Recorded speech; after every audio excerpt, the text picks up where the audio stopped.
Hello everyone, कैसे हैं आप सब लोग। आई होप आप लोग अपने घरों पे सेफ होंगे। आज हम करेंगे एक इम्पॉर्टेंट स्कीम जो कि आपके सुपरवाइजर एग्जाम के लिए काफ़ी इम्पॉर्टेंट होने वाली है। नाम है इसका old age and disability schemes, जो सिलेबस में मेंशन किया है। लेकिन आज हम करेंगे पार्ट 1, जिसमें हम लोग सिर्फ ओल्ड एज स्कीम्स को जो है कवर करेंगे। दो स्कीम्स यहाँ पे काफ़ी इंपॉर्टेंट है जिस पे क्वेश्चन बन सकता है, और इनफैक्ट जो आज आप लोगों का टेस्ट है उसमें भी एक क्वेश्चन यहाँ से बना है। तो जो लोग इस चैनल पे नहीं है अभी चैनल को सब्सक्राइब कर सकते हैं ताकि आपको हर एक अपडेट मिलता रहे। 23 जून को आपका एग्जाम है। आज से आप लोगों के जो टेस्ट हैं वो शुरू करवा दिए गए हैं ट्रिपल एस ऐप पे। 26 मई को पहला टेस्ट अवेलेबल है, आप इसको अटेम्प्ट कर सकते हैं। अभी तक काफ़ी बच्चे इसको अटेम्प्ट कर चुके हैं और आप लोगों की तैयारी बहुत अच्छी दिख रही है अभी के लिए। इसका एनालिसिस वीडियो कल यानी कि 27 तारीख को हम लोग लेके आएंगे, जिसमें डिटेल डिस्कशन करेंगे कि अगर यही एग्जाम होता तो क्या इसका कट ऑफ रहता है और कितने तरीके से यहाँ पे आप लोग और इम्प्रूवमेंट कर सकते हैं। अगर आप लोग ये टेस्ट देना चाहते हैं तो आप ट्रिपल एस ऐप को डाउनलोड कर लीजिएगा। वहाँ पे आपको 50% डिस्काउंट मिल जाएगा हर एक सुपरवाइजर के एग्जाम के ऊपर। और यहाँ पे अब वीडियो शुरू करने से पहले 2 मिनट का टाइम लूंगा। देखो, अभी तक हम लोग जो टॉपिक टेस्ट सीरीज चला रहे थे उसमें हम लोग जीके सेक्शन को खत्म कर चुके हैं। इसके आप लोगों को अप्रॉक्सीमेट 500 प्लस एमसीक्यूज जो है वो करवा दिए गए हैं टेस्ट की फॉर्म में। इसके अब आपके जो है सेक्शनल टेस्ट होंगे। इसके बाद अगर मैं बात करूं, जर्नल इंग्लिश को कवर करवा दिया गया है। 1000 प्लस एमसीक्यूज यहाँ पे इंग्लिश के यहाँ पे आपको प्रैक्टिस के लिए करवाए हैं।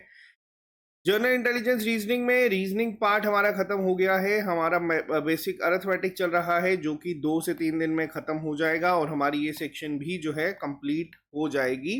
इसके साथ अब अगली सेक्शन जो हम कर रहे हैं वो है कंप्यूटर, जिसमें अभी तक आपको fundamental of computer, basic applications, input output के टेस्ट मिल चुके हैं और इस हफ्ते आपको ये टेस्ट मिलके कंप्यूटर सेक्शन भी खत्म हो जाएगी। अगर स्पेशलाइजेशन की बात की जाए, यूनिट 1 के आप लोगों को 300-400 प्लस एमसीक्यूज, यूनिट 2 के 3 के टेस्ट मिल चुके हैं। इस हफ्ते का टारगेट है हमारा यूनिट 4 मैथ, और जो होगा हमारा खत्म करने का वो होगा कंप्यूटर नेक्स्ट वीक, यानी कि 6 जून से पहले पहले आपके सारे टॉपिक टेस्ट कंप्लीट हो जाएंगे। उसमें हम लोग करेंगे जर्नल साइंस और जो हमारी यूनिट 5 और यूनिट 6 है उसको। अब यूनिट 6 में अगर मैं बात करूं, मेरे एंड पे सेक्शन थी ऑलमोस्ट, इसमें सब खत्म हो चुका है। यहाँ पे जो बच्चे कहने की health and family welfare programmes के बारे में बताया जाए, तो देखो, हेल्थ एंड फैमिली प्रोग्राम्स को हम लोग मेडिकल हेल्थ केयर में कवर कर चुके हैं ऑलरेडी, और बहुत सारों को हम लोग नेशनल हेल्थ मिशन में भी कवर कर चुके हैं। तो वही पार्ट में हम लोगों ने इसको डिटेल में कवर करा था, जिसके आपको 4 पार्ट मिले थे।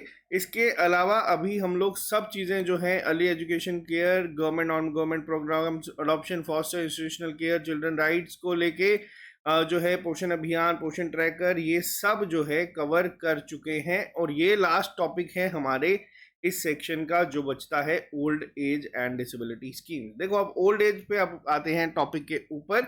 Old age and disability schemes क्या है, इसको कवर करते हैं। आज हम करेंगे कुछ ओल्ड एज स्कीम्स के बारे में डिस्कशन, जो बहुत इंपॉर्टेंट है आपके एग्जाम पॉइंट ऑफ व्यू से। तो चलिए शुरू करते हैं क्लास को। सबसे पहले आपको ना कुछ एक हिस्टोरिकल बैकग्राउंड इन चीज़ों का पता होना चाहिए।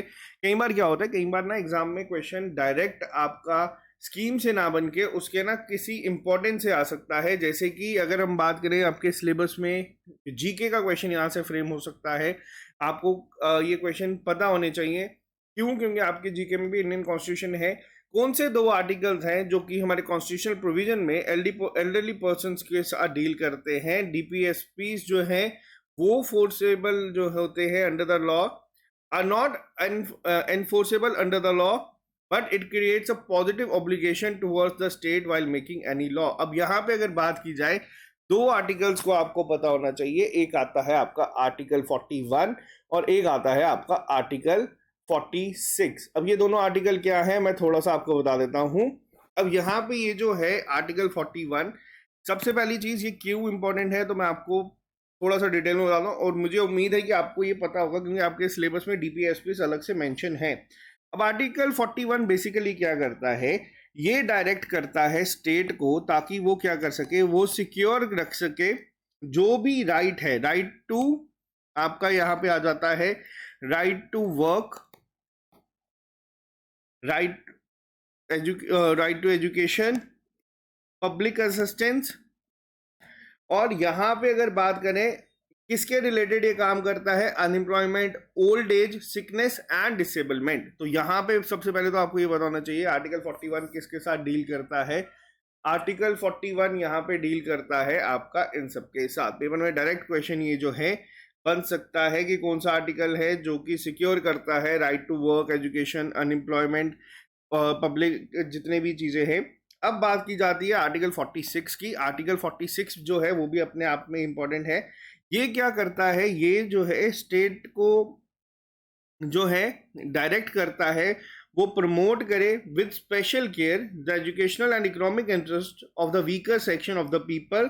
पर्टिकुलरली अगर बात की जाए शेड्यूल कास्ट, शेड्यूल ट्राइब्स और इसके अलावा जो भी हमारे सोशल इंजस्टिस होते हैं उसको प्रोटेक्ट किया जाए इन ऑल फॉर्म ऑफ एक्सप्लॉयटेशंस। तो यहाँ पे ये दोनों जो है कहीं ना कहीं ये इंश्योर करते हैं आर्टिकल्स। और आर्टिकल 41 की बात की जाए तो ये कहीं ना कहीं डील करता है यहाँ पे आपका सीनियर सिटीजन्स के साथ बहुत हद तक। ये आपको पता होना चाहिए कुछ पॉइंट्स में। इसके अलावा सेक्शन 20 जो है Hindu marriage and adoption act की। अब देखो यहाँ पे क्या है, जरूरी नहीं है कि आपको क्वेश्चन सीनियर सिटीजन से ही बनेगा, आपके टॉपिक में अडॉप्शन भी है। तो यहाँ पे बात किया जाए हिंदू मैरिज एक्ट जो 1956 का था उसके कौन से सेक्शन के अकॉर्डिंग यहाँ पे ऑब्लिगेटरी प्रोविजंस बनाए गए हैं to maintain an aged parents. अब देखो यहाँ पे ये जो पॉइंट है ना, ये पॉइंट बहुत इंपॉर्टेंट है। ये डायरेक्ट क्वेश्चन फ्रेम हो सकता है। अभी तक हम लोग बच्चों के अडॉप्शन के ऊपर बात कर रहे थे, लेकिन यहाँ पे पर्टिकुलरली मेंशन किया गया है आपके जो एज्ड पेरेंट्स हैं उनके बारे में भी। तो Hindu marriage and adoption act 1956 के कौन सी सेक्शन में ये चीज मेंशन करी गई है? सेक्शन 20 में। ठीक है, अब नेक्स्ट पे आते हैं। अभी तक आप लोगों को जैसे हम लोगों ने पढ़ाई थी चीज़ें, वैसे ही आप लोग चीज़ें जैसे सोशियोलॉजी पूरी पढ़ रहे हो कि डाइवोर्स हो जाएगा तो इसके बाद आपको एक एलिमनी मिलती है। बहुत सारी चीज़ें हम लोग को यहाँ पे ऐसी छोटी मोटी डिस्कस करी हैं, लेकिन आपको बता दूं एक स्पेशल प्रोविजन यहाँ पे ये भी है under section 125 of criminal procedure code. CPC की 125वीं धारा के तहत यहाँ पे क्या है कि जो भी एल्डर पेरेंट्स है वो मेंटेनेंस जो है क्लेम कर सकते हैं फ्रॉम देयर चिल्ड्रन। तो ये जो ओल्ड एज स्कीम से पहले ना आपको ये कुछ पॉइंट्स पता होने चाहिए, डायरेक्ट पूछे जाने के चांसेस इसके बढ़ जाते हैं। इसके अलावा maintenance and welfare of parents and senior citizen act कब आया था ये भी आपको पता होना चाहिए। ये आया था आपका 2007 में। ये सीक करता है to make it legal for their children और heirs to maintain their parents और senior citizen of the family. ठीक है, convention on the rights of the older person is propose in United Nation. यहाँ तक कि अगर बात किया जाए ओल्डर पर्सन के राइट्स को लेके भी जो है प्रपोज किया गया है यूनाइटेड नेशन में भी। और 1982 की अगर एक रिपोर्ट की बात की जाए जो world assemblies of on ageing में आई थी, जिसको इंटरनेशनल प्लान ऑन एजिंग भी कहा जाता है। आपको ये डेट भी याद रख लेनी है, कई बार अगर क्वेश्चंस बनेंगे तो इस तरीके से बन सकते हैं। ये पहली बार एक इंटरनेशनल डिबेट हुई थी जिसमें ओल्डर पर्सन के राइट को लेके जो है पूरी बहस करी गई थी। तो ये पॉइंट्स आपको याद रखने हैं। इसके अलावा यूएनपीएफ की बात की जाए तो इनको एक टास्क दिया गया था with implementing the plan of the second world assembly which adopted Madrid international plan on ageing इन 2002। बहुत इंपॉर्टेंट पॉइंट है लास्ट, आपसे ये भी पूछा जा सकता है कि मैड्रिड इंटरनेशनल प्लान किसके रिलेटेड था। तो ये एजिंग के ऊपर था और ये कब एक्सेप्ट करा था, अडॉप्ट करा था, तो ये किया गया था 2002 में। ये कुछ इंपॉर्टेंट पॉइंट्स थे जो आपको पता होने चाहिए। अगर एग्जाम में क्वेश्चन जर्नलाइज फॉर्म में बना तो आपसे ये चीजें पूछी जा सकती हैं। अभी तक अगर ये चीज क्लियर है तो शुरू करते हैं अब स्कीम्स के ऊपर। सबसे पहले अगर मैं आपको बताऊं, एक स्कीम आई थी रिसेंटली, न्यूज में थी, बहुत ज्यादा फेमस थी। इसमें क्वेश्चंस किस तरीके से बनते हैं उस पर बात करेंगे। प्रधानमंत्री व्यय वंदना योजना जो थी, ये जो PMVVY, अभी तक हम लोग प्रधानमंत्री मित्र वंदना योजना पढ़ते आ रहे हैं, लेकिन एक स्कीम इसी के मिलती जुलती थी, प्रधानमंत्री व्यय वंदना योजना। अब ये जो स्कीम थी ये क्या थी? एक पेंशन स्कीम अनाउंस करी गई थी गवर्नमेंट के द्वारा। अब पेंशन स्कीम करी गई तो आप लोग आइडिया लगा सकते हैं कि ये सिर्फ और सिर्फ एक्सक्लूसिवली सीनियर सिटीजन्स के लिए थी जिनकी एज 60 साल या उससे अबव है। और ये अवेलेबल थी, पहले जो इसकी डेडलाइन थी वो थी 2020 तक, लेकिन इसको एक्सटेंड करके 31 मार्च तक चलाया गया था 2023 तक। तो अगर आपसे पूछा जाएगा कि ये कब खत्म हुई है तो 31 मार्च के खत्म हुई थी। अब ये स्कीम के लिए 2 पॉइंट्स बनते हैं। सबसे पहला, इसके ना हर एक स्कीम को करने के लिए एक पार्टनर होता है। जैसे हम लोगों ने लाडली बेटी स्कीम में पढ़ा था। लाडली बेटी स्कीम में पार्टनर कौन था? लाडली बेटी स्कीम में पार्टनर है आपका J&K बैंक।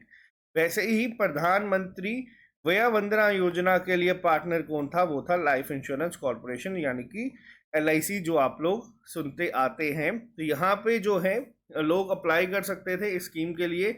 अब क्वेश्चन यहाँ पे ये बन सकता है कि प्रधानमंत्री मातृ वंदना योजना, प्रधानमंत्री वया वंदना योजना के लिए कौन है जो पार्टनर था या जो इनके साथ एलिजिबल था इसके लिए। तो ये पॉइंट आपको क्लियर है। नेक्स्ट पे चलते हैं। नेक्स्ट स्कीम का नाम है अटल वयो अभ्युदय योजना, जिसको पहले हम लोग जानते थे national action plan for senior citizen, NAPSRC के नाम से। देखो, अगर अब बात की जाए यहाँ पे इसके इम्प्लीमेंट को लेके, तो सेक्शन 19 और 20 जो थी, जैसे मैंने आपको स्टार्टिंग में बताया ना, maintenance and welfare of parents and senior citizen act, ये कब पास हुआ था? 2007 में। तो जो सेक्शन 19 है इस एक्ट की, वो क्या कहती है यहाँ पे? वो ये कहती है कि जो स्टेट गवर्नमेंट है वो एस्टेब्लिश करेगी और मेंटेन करेगी ओल्ड एज होम्स को। देखो, अब क्या है, आप लोगों ने भी देखे होंगे, आपके घरों के पास भी अगर ओल्ड एज होम ओपन है तो वो जरूरी नहीं है कि इसी स्कीम के अंडर हो, बट इस स्कीम के अंडर अटल वयो अभ्युदय अभ्युदय योजना के तहत जो ये स्कीम थी वो ये डायरेक्ट करती थी कि ओल्ड एज होम जो होने चाहिए वो हर एक स्टेट गवर्नमेंट जो है वो एस्टेब्लिश करेगी, उसको प्रॉपर मेंटेन करेगी, और एक्सेसिबल प्लेसेस पे जो है उसको बनाया जाएगा कि अगर कल को ज़रूरत है तो वहाँ पे इसको ओपन किया जाएगा इन अ फेस्ड मैनर। और पहले टारगेट रखा गया था कि हर डिस्ट्रिक्ट में एक जो है वो होना चाहिए, और इसके साथ ही जो वो बनाया जाएगा, जो घर बनाए जाएंगे ओल्ड एज होम्स, वहाँ पे 150 मिनिमम सीनियर सिटीजन जो हैं वो रखे जाएंगे। ये जो थी ये चीज के बारे में इस स्कीम में कहा गया था। पहले इसको किस नाम से जाना जाता था? आपको ये भी याद रखना है, national action plan for senior citizen के नाम से ये स्कीम जो है वो जानी जाती थी। तो इसको भी आप लोग ध्यान में रखिएगा कि पेपर में अगर पूछा जाएगा कि किस स्कीम का नाम चेंज होके अब अटल वयो अभ्युदय योजना बना दी गई है, तो NAPSRC को किया गया है। कौन सा एक्ट है जो यहाँ पे कहता है? Maintenance of parents and senior citizen act 2007। जो सेक्शन 19 और 20 है वो पर्टिकुलर डील करती है। जो सेक्शन 19 है वो ये कहती है कि स्टेट गवर्नमेंट जो है वो ओल्ड एज होम बनाएगी, हर एक डिस्ट्रिक्ट में स्टार्टिंग का टारगेट होगा एटलीस्ट एक, और उस एक घर में 150 सीनियर सिटीजन को रखने की कैपेसिटी होनी चाहिए। अब यहाँ पे मैं बात करता हूँ कि इस प्रोग्राम में क्या क्या चीज़ें जो है कवर करने की बात करी गई थी। बहुत बेसिक चीज़ें हैं जो आपको पता होनी चाहिए। सबसे पहले क्या थी? शेल्टर एंड हेल्थ जो है सीनियर सिटीजन्स की, उनका ध्यान रखा जाएगा। इंटीग्रेटेड प्रोग्राम्स जो होंगे सीनियर सिटीजन्स के लिए। स्टेट एक्शन प्लान क्या होगा कि किस तरीके से सीनियर सिटीजन सपोर्ट को लेके। हेल्थ एंड न्यूट्रिशन, ये तो आपको पता है, हर एक में आपने पढ़ा ही है, लेकिन यहाँ पे जो एल्डर्स हैं उनके लिए एक अलग से आप हाईलाइटेड पॉइंट देख रहे हैं। राष्ट्रीय वयोश्री योजना जो है उसको किस तरीके से यहाँ पे कवर किया जाएगा, उस पर हम लोग थोड़ा डिटेल में बात करेंगे। Livelihood and skilling of for senior citizen, इनके भी सेल्फ हेल्प ग्रुप बना के, नेशनल हेल्पलाइन, अवेयरनेस, ट्रेनिंग, ये सब बेसिक पॉइंट है। जो सबसे इंपॉर्टेंट पॉइंट है यहाँ पे वो आती है एक अलग स्कीम, जो कि इसी स्कीम में कहा गया था कि इसको भी कवर किया जाएगा। जो भी लोग सीनियर सिटीजन इस ओल्ड एज होम्स में आते हैं या फिर इस अटल वयो अभ्युदय योजना में आते हैं, तो उनको है जो होगा वो ये स्कीम भी कवर होगी। अब राष्ट्रीय वयोश्री योजना क्या थी, थोड़ा सा आपको यहाँ पे बता देता हूँ। राष्ट्रीय वयोश्री योजना क्या थी? ये स्कीम जो है ये प्रोवाइड करती है फिजिकल एड्स। देखो, अब बहुत सारे सीनियर सिटीजन ऐसे हैं जिनको ठीक से सुनाई नहीं देता या दिखाई नहीं देता, तो इनके लिए जो भी फिजिकल एड्स जो चाहिए, जो भी इनको डिवाइसेस चाहिए सीनियर सिटीजन्स को, खासतौर पे जो BPL यानी कि बिलो पॉवर्टी लाइन की कैटेगरी में बिलोंग करते हैं, उनको यहाँ पे ये चीज़ें दी जाती हैं। तो पेपर में सबसे पहला क्वेश्चन क्या बनेगा? पेपर में क्वेश्चन ये बनेगा कि राष्ट्रीय वयोश्री योजना में कौन सी चीज़ जो है दी जाती है। ऑप्शन आ जाएंगे, पेंशन दी जाती है, या फिर उनको न्यूट्रिशन दिया जाता है, फिजिकल एड्स दी जाती है। तो ये चीज़ का आपको ध्यान रखना है। राष्ट्रीय वयोश्री योजना में कौन सी चीज़ जो है प्रोवाइड की जाती है, वो है फिजिकल एड्स। और इसकी अगर बात की जाए, यहाँ पे ये पूरे तरीके से सेंट्रली गवर्नमेंट के द्वारा सेंट्रल सेक्टर स्कीम है, जिसको पूरी तरीके से जो फंड है वो सेंट्रल गवर्नमेंट करती है। ये 3 साल के लिए थी, वापस से 19-20 तक ये थी, लेकिन ये काफ़ी इंपॉर्टेंट स्कीम्स में काउंट की गई हैं, तो इनको आपको याद रखना है। नेक्स्ट पे आते हैं, वयोश्रेष्ठ सम्मान। वयोश्रेष्ठ सम्मान क्या था? ये एक स्कीम जो थी लॉन्च करी गई थी, जिसके तहत नेशनल अवार्ड दिए जाएंगे सीनियर सिटीजन्स को। अब ये काफ़ी इंटरेस्टिंग स्कीम थी। देखो, वयोश्रेष्ठ सम्मान 2005 में लॉन्च करे गए थे, और ये खास तौर पे डेडिकेटेड थे सिर्फ और सिर्फ सीनियर सिटीजन्स के लिए। सेंट्रल गवर्नमेंट के द्वारा इसको फंड किया गया था, फंडेड कंप्लीटली सेंट्रल गवर्नमेंट के द्वारा रहती है। और यहाँ पे क्या था, जो भी एमिनेंट सीनियर सिटीजन्स थे, जो अलग अलग फील्ड्स में बिलोंग करते थे, या फिर जिन्होंने अपने टेन्योर में बहुत ही एक ज़बरदस्त सर्विसेज प्रोवाइड करी हैं, उनको जो है सम्मान करने के लिए। और ये जो स्कीम थी, इसको कौन सी मिनिस्ट्री जो है वो ऑब्जर्व करती थी? ये करती थी ministry of social justice and empowerment. ठीक है, तो यहाँ पे इसको याद रखना। पेपर में क्वेश्चन किस तरीके से बन सकता है वो मैं आपको बताता हूँ। वयोश्रेष्ठ सम्मान में किसको सम्मान दिए जाते थे? आपको अलग अलग ऑप्शन दे दिए जा सकते हैं, और लॉन्च कब हुई थी, कौन सी मिनिस्ट्री इसको डील करती है, ये पॉइंट्स आपको पता होने चाहिए। नेक्स्ट पे आते हैं, वयोश्रेष्ठ सम्मान की ही अगर मैं बात करूं, यहाँ पे 2005 में डेडिकेटेड थी सीनियर सिटीजन्स को लेके सेंट्रल गवर्नमेंट के द्वारा। इसको तो हम लोगों ने चलो अभी पूरा डिस्कस किया है। साथ में अब बात कर लेते हैं Elder line for senior citizens. देखो, एल्डर लाइन क्या होती है? एक नेशनल हेल्पलाइन जो है वो निकाली गई है। आप लोगों का होमवर्क नोट कर लेना, मेरे को बता देना। पोषण ट्रैकर में हम लोगों ने एक नंबर को डिस्कस करा था। पोषण ट्रैकर में हम लोगों ने एक नंबर को डिस्कस करा था। वो नंबर क्या था, आप लोग मेरे को कमेंट बॉक्स में लिख के बताएंगे। वैसे ही देखो क्या होता है, अलग अलग नेशनल हेल्पलाइन जो थी वो निकाली गई है, वैसे ही एक एल्डर लाइन के लिए भी निकाली गई है, जिसका नाम ही एल्डर लाइन रखा गया है फॉर सीनियर सिटीजन। इसका टोल फ्री नंबर क्या है? 14567। याद करना बहुत आसान है, पेपर में पूछा जा सकता है। 1, उसके बाद 4567, आपको ये याद रखना है। ये क्या स्कीम है? ये लॉन्च करी गई थी रिसेंटली, इसी साल ये लॉन्च करी गई है। 1 अक्टूबर इसी साल नहीं, थोड़े साल पहले ही लॉन्च करी गई थी। 1 अक्टूबर 2021 में लॉन्च करी गई थी। अब यहाँ पे क्या होगा, यहाँ पे फ्री इंफॉर्मेशन मिलेगी। अगर किसी को किसी भी सीनियर सिटीजन के रिलेटेड स्कीम के बारे में पूछना है कि ओल्ड एज होम कहाँ पे है, क्या नहीं, वहाँ पे सारी सर्विस दी जाती है, गाइडेंस दी जाती है। कई बार क्या होता है, जो सीनियर सिटीजन लोग होते हैं, जो 60+ के हैं, उनके पास कोई आज की डेट में लोग नहीं हैं जो बात कर सके, इमोशनल सपोर्ट चाहिए, तो वो इन्हें यहाँ पे मिल जाता है। और आप लोगों में जितने भी लोग आज ये लेक्चर देख रहे हैं, आपको मैं बता दूँ, आप लोगों के घर पे अगर कोई ऐसा इंसान है, जैसे अगर आपके दादा दादी हैं या फिर नाना नानी हैं, आप लोग उनसे ज़रूर बात करा करो। जितने मर्जी बिजी क्यों ना हो दिन में, आप उनके पास एटलीस्ट आधा घंटा निकाल के बैठा करो, क्योंकि आप लोग उनकी जो लाइफ का एक्सपीरियंस होगा ना, उसको सीखोगे, जो कि हम लोग एक्सपीरियंस करने में हो सकता है 30 से 35 साल अभी अभी और लग जाएंगे। बट ये चीज़ें सीखना ज़रूरी है, और जो इमोशनल सपोर्ट के लिए वो इस नंबर पे जाएंगे, कोशिश करना कि उनको घर पे ही मिल जाए। ठीक है, इसके अलावा अगर उनको कोई तंग करता है, घर पे उनको कोई प्रॉब्लम है, फील्ड अगर किसी भी चीज़ में उनको ज़रूरत है कि उनके साथ रेस्क्यू किया जाए, या उनके साथ कोई अब्यूज़ होता है, तो वहाँ पे भी वो इस नंबर पे अप्रोच कर सकते हैं। एल्डर लाइन क्या है? 14567। ये भी आपको याद रखना आसान हो जाएगी। नेक्स्ट पे आते हैं, ये सबसे इंपॉर्टेंट स्कीम है जितनी भी अभी हम लोगों ने डिस्कस करी है।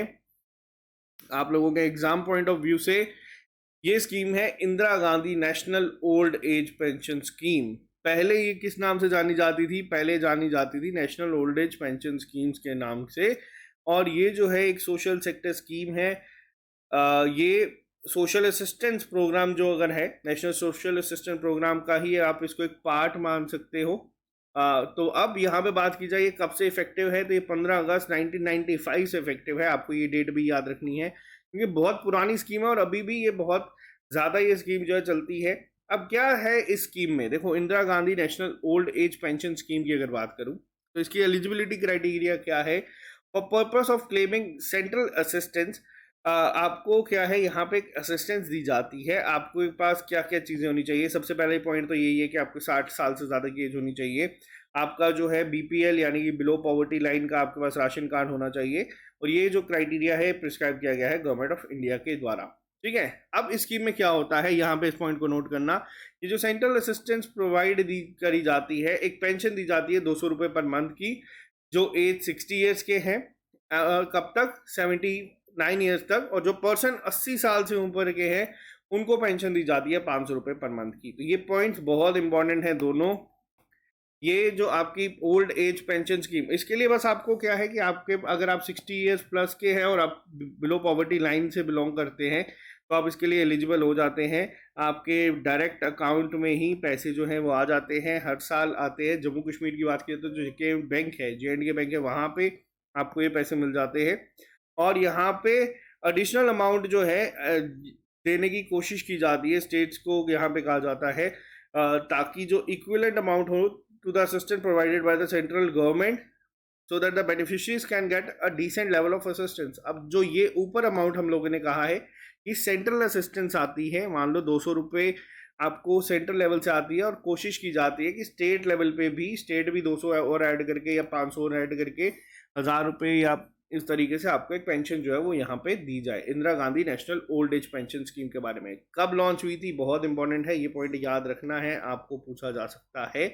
तो ये थी हमारी इंपॉर्टेंट कुछ स्कीम्स। अब बात करते हैं एक ऐसी स्कीम के बारे में जो कि सीनियर सिटीजन्स के रिलेटेड है, बट यहाँ पे क्या है ये गवर्नमेंट की स्कीम है। अभी तक हम लोग क्या देखते आ रहे हैं, अभी तक हम लोग पढ़ रहे हैं कि किसी को अगर कोई तंग कर रहा है तो उसको ओल्ड एज होम में रख देने की स्कीम के बारे में, कि जहाँ पे उनको कवर मिलेगा।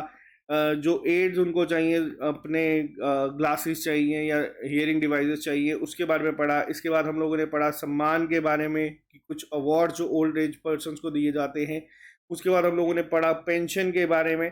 अब मैं आपको एक स्कीम बताऊंगा जो गवर्नमेंट ने लॉन्च करी थी। इसमें क्या था, ये स्कीम भी पूछी जा सकती है।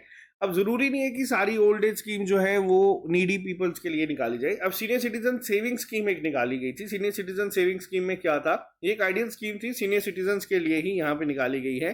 कुछ ऐसे सीनियर सिटीजन भी होते हैं जो किसी डिपार्टमेंट से रिटायर हुए हैं, जिनके पास फंड्स की कमी नहीं है, उनको जो है बेनिफिट ज़्यादा चाहिए। अब क्या होता है, यहाँ पे जो लोग कोई भी रिटायर हुआ है सर्विसेज से, उनके पास उनको एक सिक्योरिटी रहे ओल्ड एज में भी, तो ये एक सीनियर सिटीजन सेविंग स्कीम निकाली गई थी। अब इसमें क्या होता है, इसमें आप लोगों को इंटरेस्ट जो है वो आता है हर साल। कब कब, 31 मार्च, 30 जून, ये डेट्स याद रख लेना, कोई भी पूछी जा सकती है। 31 दिसंबर या फिर फर्स्ट वर्किंग डे अगला अगर बात की जाए इन केस में। अब क्या होता है इस स्कीम के तहत, इसके तहत क्या होता है, आप लोग पैसा डिपॉजिट करवा सकते हो। मिनिमम कितना डिपॉजिट करना होता है आपको, 1000, और मैक्सिमम जो लिमिट है। अब यहाँ पे ये स्कीम इंपॉर्टेंट क्यों बोली मैंने, इसको नोट करना, पेपर में ये क्वेश्चन बन सकता है। अभी थोड़े साल पहले ही, शायद से 1 साल पहले ही, इसकी पहले जो लिमिट थी वो 15 लाख रुपए थी मैक्सिमम। इसको जो है बढ़ा दिया गया। अब क्या है, मान लो कोई सीनियर सिटीजन है, रिटायर हुआ है कहीं से, उसके पास पैसे है 30 लाख रुपए। आप लोग क्या कर सकते हो, आप लोग बैंक में FD बनाने की जगह, FD में आपको रेट ऑफ इंटरेस्ट 6.5-7% के करीब करीब मिलेगा। इन्होंने क्या कहा है, इन्होंने कहा कि आप सीनियर सिटीजन सेविंग स्कीम में जो है इसको जो है डिपॉजिट कर दो। आपको जो है क्वार्टरली, हर 3 महीने के बाद जो इंटरेस्ट है वो आपके अकाउंट में आ जाएगा। और रेट ऑफ इंटरेस्ट जो होता है वो इसका थोड़ा सा ज़्यादा रहता है बाकी चीज़ों की वजह से। यही बेनिफिट जो है सीनियर सिटीजन्स को देने की कोशिश की जाती है। और 8.2% जो है यहाँ पे दिया जाता है, और ये जो है 5 साल के लिए खोला जाता है। ये पॉइंट याद रखना, ये पॉइंट इंपॉर्टेंट है। पता नहीं क्यों मुझे ऐसा लगता है कि ये स्कीम पूछी जाने के चांसेस कहीं ना कहीं बढ़ जाते हैं। और इसके अलावा अगर हम बात करें, आप 5 साल के बाद इसको एक्सटेंड भी कर सकते हो 3 साल के लिए, लेकिन जो अकाउंट ओपन होता है वो 5 साल के लिए होता है। सबसे ज़्यादा चांसेस यही हैं कि आपकी मैक्सिमम वैल्यू कितनी होती है, और दूसरा ये बन सकता है यहाँ पे कितने टाइम के लिए खुलता है। इंटरेस्ट रेट नहीं पूछेंगे, बट याद रखना। हाँ, इसके अलावा अगर बात की जाए आज की लास्ट स्कीम के ऊपर, वरिष्ठ पेंशन बीमा योजना। देखो, वरिष्ठ पेंशन बीमा योजना जो था, ये मिनिस्ट्री ऑफ फाइनेंस के द्वारा लॉन्च करी गई थी। मिनिस्ट्री ऑफ फाइनेंस इसको रन करता है, और ये जो लॉन्च की गई थी 2003 में, और इसको वापस से 2014 में वापस से रिलॉन्च करा गया था as a security, social security scheme for senior citizens, ताकि उनको एक मिनिमम पेंशन या फिर एक गारंटेड मिनिमम रिटर्न जो है सब्सक्रिप्शन अमाउंट पे दिया जा सके। तो ये जो थी, ये थी हमारी कुछ इंपॉर्टेंट स्कीम्स जो आपसे पूछी जा सकती हैं। अभी हम लोगों ने आज ओल्ड एज स्कीम्स को कवर करा है। नेक्स्ट लेक्चर में हम लोग कवर करेंगे हमारी डिसेबिलिटी स्कीम्स को। तो आज ये पार्ट 1 था, कल ही कोशिश करूंगा मैं डिसेबिलिटी स्कीम्स आप लोगों के लिए ले आऊं और अपना काम मैं यहाँ पे खत्म करूं। अब आप लोगों का काम ये बचता है कि आपको इस यूनिट में जो खासतौर पे पूरे तरीके से मैंने पढ़ाई है, इस पे आप लोग 10 में से 10 जो है वो स्कोर करके आओ एक्चुअल एग्जाम में।